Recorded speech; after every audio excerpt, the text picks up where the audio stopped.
La vie peut être définie comme un état de conscience qui se manifeste à travers des fréquences et des vibrations de la matière. L'évolution n'est pas conditionnée par la vie, elle existe en dehors de celle-ci. Dans le monde de l'intelligence, la vie n'est pas un état de conscience mais une coïncidence parfaite entre l'énergie de l'intelligence et les éthers inférieurs des superunivers ou des univers locaux. Cependant, lorsque l'esprit de l'homme s'incarne dans un corps matériel, la vie perd sa fonction réelle et l'homme n'existe que par des réactions chimiques et électromagnétiques. Dans les mondes de l'intelligence, où l'esprit est libéré, l'existence n'est plus nécessaire car l'homme ne s'intéresse plus à l'origine des choses. Il laisse de côté les mécanismes psychologiques liés à son émotivité et à son intellect. L'homme pourra alors accéder à une nature qui le rapproche de son ego, vivant ainsi simultanément sur des plans inférieurs et supérieurs. Grâce à des conversions d'énergie, il pourra comprendre les mécanismes de la vie. La vie, telle que nous la connaissons sur le plan matériel, n'est pas réellement de la vie, mais plutôt un conditionnement des éthers mentaux supérieurs sur les éthers inférieurs. Ce conditionnement permet à l'homme de réaliser des expériences qui créent des modèles de vie futurs pour l'évolution de l'humanité. Ainsi, la vie biologique est une manifestation de ces expériences et incite l'homme à développer des mécanismes de plus en plus subtils au fur et à mesure de son évolution. L'auteur explique que la vie sur Terre est subjective et varie selon les cultures et les civilisations. Il affirme que la valeur de la vie est liée à la perception physique, émotionnelle et mentale de l'homme, et qu'elle permet à ce dernier de créer des impressions dans la mémoire et d'évoluer vers un stade supérieur d'existence. Lorsque l'homme sera capable de se désorganiser matériellement, il pourra se transcender et créer des civilisations plus avancées. L'auteur souligne également l'importance de comprendre la différence entre les extraterrestres et les êtres de lumière, ces derniers étant des intelligences évoluées qui utilisent les extraterrestres et d'autres êtres pour interagir avec les humains et franchir les distances du cosmos. Les êtres extraterrestres interplanétaires ont la capacité de comprendre les lois de la vie et de créer des perturbations lorsqu'il est temps pour l'humanité de subir une mutation. Ces perturbations sont en fonction des intelligences qui vivent dans les mondes de l'intelligence pure, avec lesquels les extraterrestres sont liés. Certains extraterrestres, qui ont connu la souffrance et ont réalisé la nécessité de comprendre les lois de la vie, sont des amis de l'humanité. Cependant, d'autres extraterrestres, qui n'ont pas vécu cette expérience et qui sont infusés d'intelligence par des entités sombres, sont dangereux pour l'humanité et ont un pouvoir sur notre conscience, car ils sont liés au monde des morts.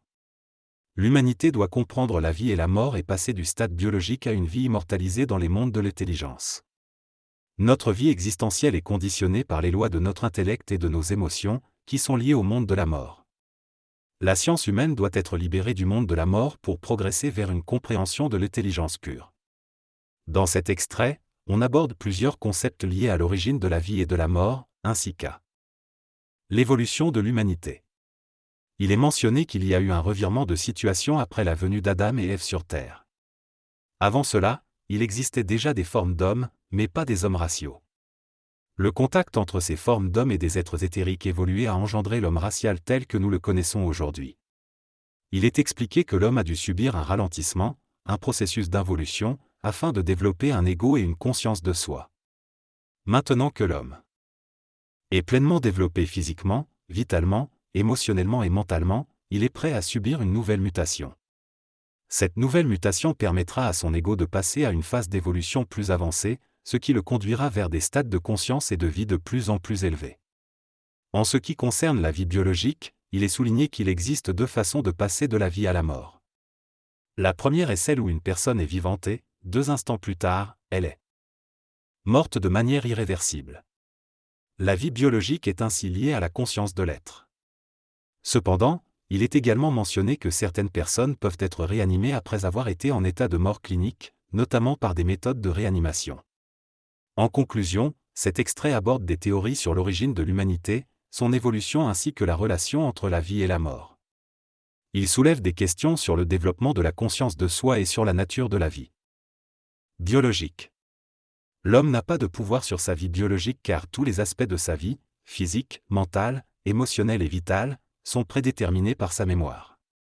Tant que l'homme est influencé par sa mémoire, il lui sert et apporte de l'énergie à d'autres modèles d'évolution.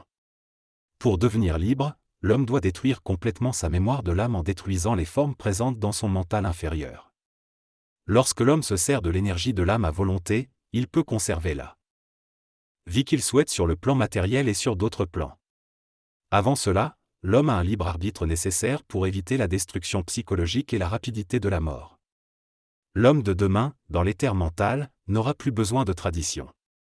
Finalement, la capacité à enregistrer atomiquement l'âme dans les différentes parties de l'être humain est responsable du maintien du souffle de vie. Dans ce texte, il est dit que l'âme de l'homme enregistre ses expériences dans différentes dimensions vibratoires. Certaines expériences peuvent être fatales pour certains individus et pas pour d'autres, en fonction de la relation entre l'âme et les principes de vie inférieurs. Il est expliqué que la vie biologique n'est pas la seule forme de vie, mais qu'elle est alimentée par l'énergie et contrôlée par l'âme. Parfois, il peut être décidé de mettre fin à un organe important pour créer un choc et rappeler aux scientifiques qu'ils ne sont pas au centre de l'univers. L'homme se nourrit d'une source imparfaite depuis des siècles en raison de la mémoire raciale de l'humanité. Mais en se connectant au plan supérieur et en se libérant de la forme physique et des besoins de connaissance, l'homme peut atteindre l'équilibre et ne plus répondre à personne dans la vie matérielle et astrale. Dans les mondes de l'énergie et de l'intelligence, il est en harmonie avec les êtres qui dirigent l'évolution. Cependant, l'homme est souvent prisonnier de la recherche du vrai et du faux, alors que la vérité et le faux sont deux aspects de l'émotion de l'intelligence. L'auteur discute du concept du mensonge cosmique qui serait une limite intellectuelle imposée à l'homme pour maintenir son lien avec des principes inférieurs. Selon lui, l'homme doit vivre dans le mensonge cosmique, que ce soit dans la vie biologique ou dans le monde de la mort. Il mentionne que certaines personnes réussissent à défier les lois scientifiques et à vivre dans des conditions non viables, remettant ainsi en question les lois supposées intouchables. L'auteur fait également référence aux pharaons d'Égypte qui croyaient en la résurrection et suggère que certaines lois restent encore cachées dans le mensonge cosmique. Le dialogue entre les deux interlocuteurs révèle que le mensonge cosmique est une condition nécessaire à l'involution de l'homme et à sa protection contre l'autodestruction. Cependant, l'auteur précise que le mensonge cosmique disparaîtra lentement au cours de l'évolution de l'humanité. Cela se fera individuellement et non collectivement. Il mentionne également que, dans ses discours publics, il perpétue le mensonge cosmique en disant ce qu'il veut dire mais pas ce qu'il peut réellement dire, car choquer le public serait contre-productif. Selon lui, il est important d'amener le public à évoluer progressivement, et il mentionne que la province de Québec avance de manière progressive et rapide. Dans cette discussion, Bernard de Montréal affirme que l'homme doit agir avec intelligence, en respectant les lois vibratoires de l'intelligence supramentale, et non avec son ego ou ses désirs physiques. Il souligne également la responsabilité de l'homme dans sa parole, qui doit créer un nouvel ordre progressivement, en accord avec l'intelligence du public. Il explique que la vie est au-delà du contrôle de l'homme car celui-ci n'est pas connecté à son éther mental. Seuls ceux qui sont initiés ont une certaine maîtrise sur la vie. Les initiés ne sont pas des hommes ordinaires, mais des hommes complets, des surhommes.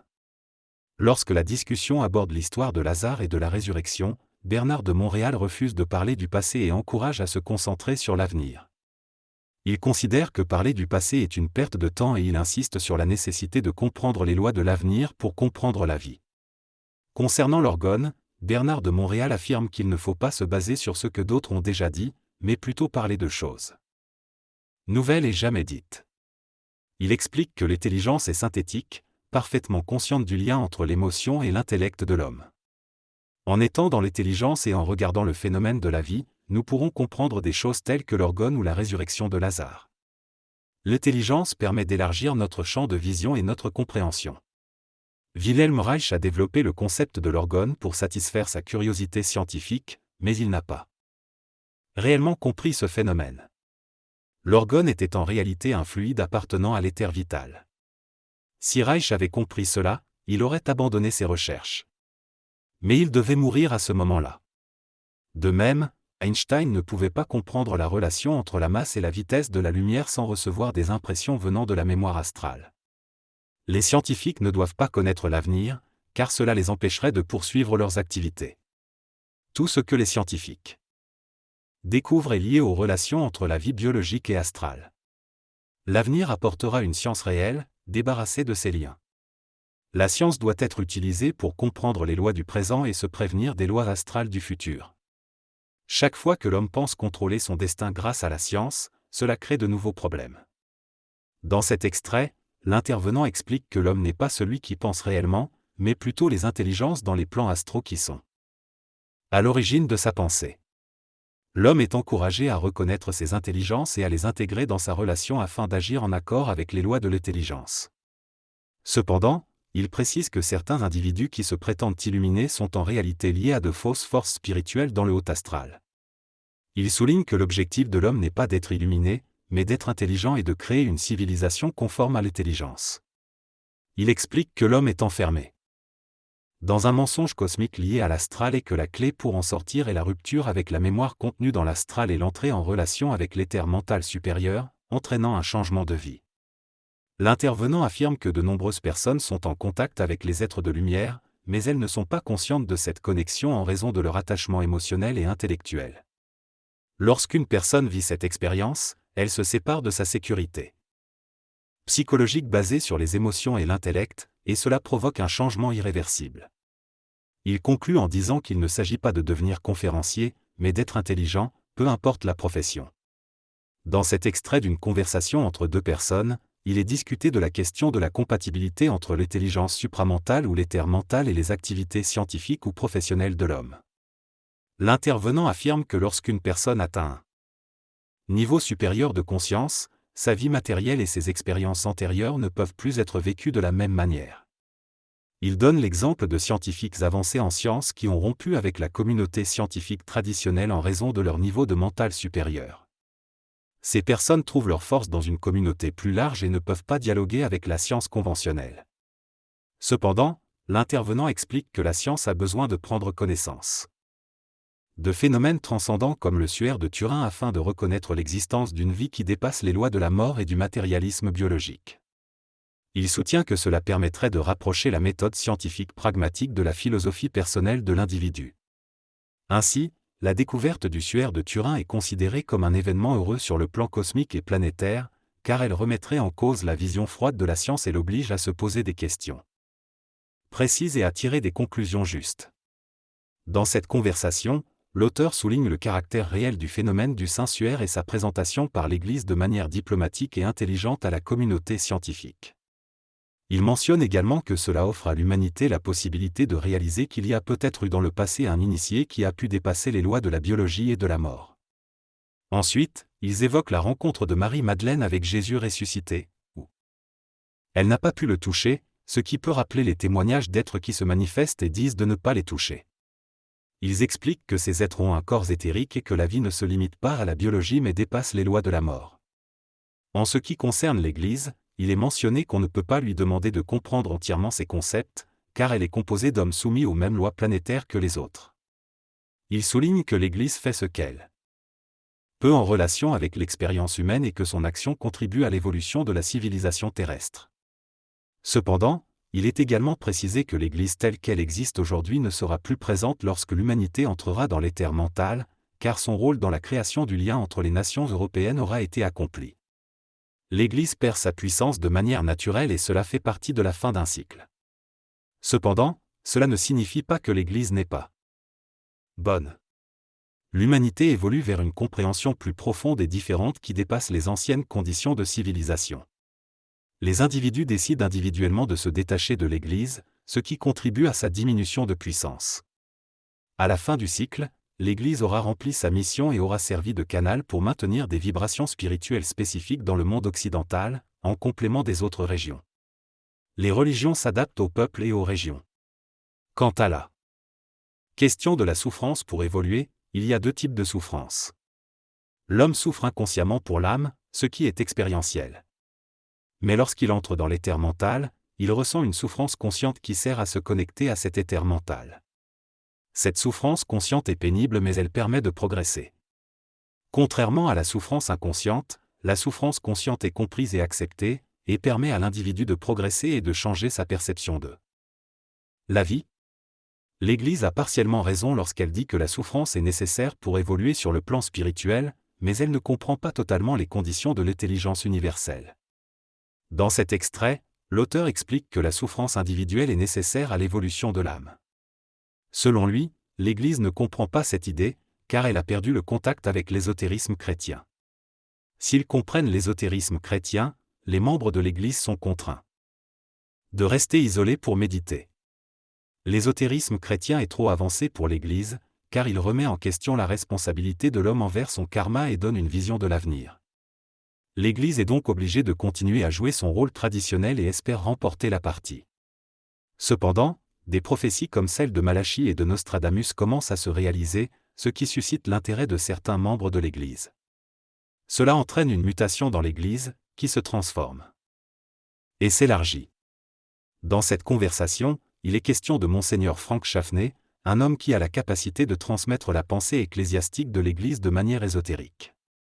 Il est souligné que des personnes comme lui sont essentielles car elles permettent aux autres de comprendre des aspects cachés de la pensée religieuse. Mgr Chaffney est décrit comme un homme qui fait un travail important dans le monde et qui le fait bien. Il est également mentionné qu'il fait partie d'une école ésotérique dirigée par des êtres de lumière. Cependant, Bernard de Montréal souligne que, dans les mondes de l'intelligence, il n'y a pas d'école, mais dans les mondes de l'évolution, il y en a. Il explique que lorsque l'homme atteindra un niveau d'évolution supérieur, il ne sera plus lié à des écoles, mais créera de nouvelles écoles pour les générations futures. Les écoles existeront tant que l'homme n'aura pas atteint le stade de l'homme-esprit. Elles servent à transmettre les lois de l'évolution et à former les entités ascendantes vers la perfection. Une fois que les êtres auront dépassé le stade de l'âme, il n'y aura plus d'école pour eux, mais il y en aura toujours pour ceux qui sont en ascension. Mgr Chaffney est en communication avec des intelligences à travers le plan astral, mais un jour il sera en communication vibratoire avec l'intelligence supramentale, sans intermédiaire. Les hommes de bonne volonté font des erreurs en cherchant des réponses à travers l'association et la foi, mais l'homme doit se diriger vers l'intelligence et se libérer de la foi. Lorsque l'homme aura développé son identité et son intelligence, il n'aura plus besoin de guide de lumière, car il sera guidé par son propre mental mature et en relation vibratoire avec l'intelligence cosmique. L'amour cosmique ne sera pas vécu sur Terre, il fait partie d'une autre dimension de l'homme, mais une fois que l'homme sera en fusion avec cette énergie, il construira un nouvel univers et une nouvelle civilisation. Dans cette discussion entre Bernard de Montréal et Hergé, il est mentionné que l'amour dont parle le Christ était destiné à créer une philosophie de vie correspondant au tempérament des Occidentaux, tout comme d'autres philosophies existent dans d'autres régions du monde. Il est souligné que l'amour dont il est question est d'ordre cosmique et non sentimental, basé sur une intelligence et une volonté cosmique. Il est aussi rappelé que l'amour, ainsi que l'intelligence et la volonté cosmique, seront connus dans l'éthérique. Bernard de Montréal mentionne également qu'il ne propose pas une nouvelle façon de voir les choses, car ces connaissances ont toujours existé mais n'ont pas été expliquées auparavant. Il souligne que tout est déjà connu et que rien de nouveau n'est révélé, simplement une explication différente sans émotion ni intellect. Concernant la fin du cycle, Bernard de Montréal explique que tout est cyclique mais que la nature du cycle change. Il affirme que tant que l'homme ne sera pas devenu un être spirituel, les cycles se poursuivront. Il mentionne aussi le lien entre Albert Einstein et la découverte de la formule de la science, soulignant que le jeu dans lequel l'humanité est engagée est lié à ses découvertes scientifiques, telles que l'explosion atomique. Il explique également que les prophéties et la fin du cycle sont des sujets qui ne doivent pas susciter l'inquiétude des gens. Il affirme que l'homme doit avant tout être conscient et guidé par son intelligence. Les secrets et les événements liés à la fin du cycle seront voilés à l'homme car cela fait partie de son expérience et de son involution. Ceux qui seront conscients ne seront pas soumis au karma mondial et seront guidés là où ils doivent être. L'auteur explique que l'intelligence n'est pas ce que les humains pensent. Il dit que l'intelligence est en réalité de l'énergie qui se manifeste sous forme de connaissance. Lorsqu'un individu fonctionne en relation avec cette intelligence, il est amené à vivre sur différents plans vibratoires. Lorsque l'énergie de l'intelligence décide de changer les vibrations d'une personne, celle-ci passe d'un plan biologique à un autre plan de vie. Cependant, l'émotion et l'intellect bloquent cette intelligence chez l'homme. Lorsque l'intelligence commence à pénétrer un individu avec son intellect et son émotion, cela entraîne de la souffrance car les corps ne sont pas capables de prendre la vibration. L'auteur affirme que lorsque les hommes auront développé suffisamment leur résistance pour absorber cette énergie, il n'y aura plus rien à l'intelligence. La fin du cycle n'est pas provoquée par des êtres intelligents, mais par les conditions de l'involution et le karma. Dans les mondes de l'intelligence, la vie biologique n'est pas d'une grande importance, et la disparition de la planète ne dérangerait pas l'évolution. L'auteur souligne que dans le passé, lorsqu'il y avait des catastrophes, certaines personnes plus conscientes pouvaient entraîner les autres dans l'au-delà, car ils reviendraient de toute façon. Dans cet extrait, l'orateur parle de l'évolution de l'humanité et de l'importance de l'intelligence cosmique. Il explique que le corps matériel est construit à partir d'autres plans et que l'intelligence doit primer sur l'absence d'intelligence dans le cycle évolutif.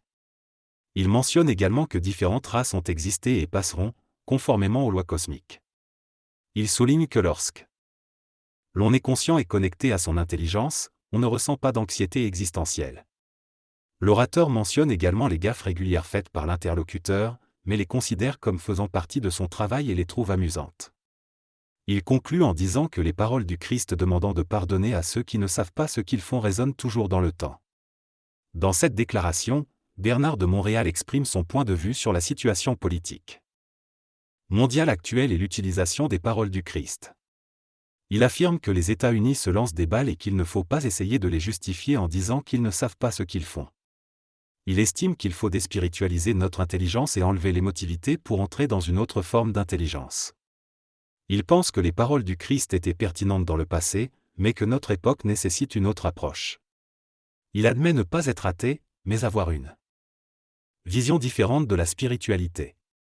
Il explique qu'il est difficile de détruire les formes et de dire aux gens de rentrer dans une intelligence pure, car nous sommes attachés au passé et à notre mémoire.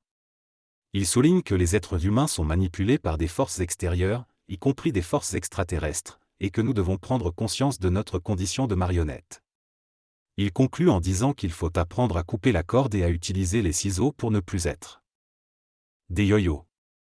Dans cet extrait, Bernard de Montréal discute de l'évolution de l'humanité et du rôle des extraterrestres. Il explique que l'homme a été comme un yo-yo, montant et descendant, mais qu'il est temps pour lui de changer et de cesser ce comportement. Il affirme que les extraterrestres ne peuvent pas faire ce qu'ils veulent sur Terre, car ils sont régis par l'intelligence. Le vrai danger réside dans les forces astrales qui dominent l'homme et dans sa conscience astrale. Une fois que l'homme aura neutralisé ces forces, il entrera dans une conscience supramentale et sera en harmonie avec les êtres d'autres planètes. La téléportation sera possible lorsque la science universelle sera intégrée sur Terre, avec l'aide des extraterrestres. Cependant, l'homme n'est pas encore prêt pour cela en raison de son attitude psychologique et de son désir de pouvoir. Lorsque l'homme sera en contact avec des intelligences supérieures et fera partie d'un gouvernement invisible, il ne sera plus possible pour les gouvernements de faire ce qu'ils veulent. Les hommes planétaires, qui viennent d'une autre planète et ont une régence sur la Terre, contrôleront et dirigeront l'évolution de la 6e race. Cela mettra fin aux guerres et permettra aux nations de vivre en harmonie. Après la fin du cycle, il y aura des êtres qui pourront se matérialiser dans leurs bureaux et dans les chambres corporatives pour expliquer le fonctionnement des choses. Ils seront en mesure de zigouiller les gens si cela est nécessaire. L'homme aura le pouvoir de dématérialiser la matière et de changer la vibration des corps, permettant aux esprits de passer dans le plan astral. Cela mettra fin aux guerres sur Terre, car la présence de la lumière et de l'intelligence sera perceptible partout. Pour la première fois, l'homme aura la capacité de reconnaître l'existence d'un gouvernement invisible sur Terre. Le gouvernement invisible et la hiérarchie ne toléreront pas que l'évolution soit retardée par une conscience humaine inférieure et égocentrique. Tout cela mènera à un final, une conclusion définitive. Richard Glenn demande à Bernard s'il est leur porte-parole, mais Bernard refuse de répondre à cette question et explique que cela ne le concerne pas. Enfin, il souligne l'importance de dire ce que l'on doit dire plutôt que ce que l'on veut dire, afin d'éviter des erreurs psychologiques.